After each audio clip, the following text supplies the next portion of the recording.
Referenziare Gentilini è assurdo, nel senso che tutti lo conoscono. E il segretario, che è l'unica persona titolata assieme al segretario provinciale, cioè Tosi e Granello, hanno deciso assieme ai militanti della sezione, Gentilini è lui candidato, punto e basta. Cioè, quando hanno chiesto a Giosuè Carducci, era bambino, di fare un tema su sua mamma, era bambinetto alle elementari, lui ha scritto mia madre, punto e basta. Penso che non ci sia altro da aggiungere.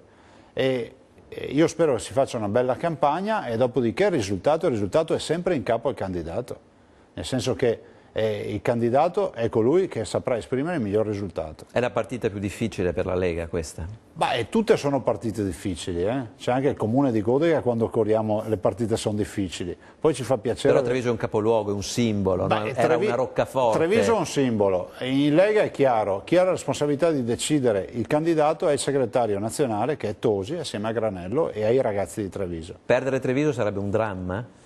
Beh, noi non lo mettiamo neanche in ipotesi di questa sciagura.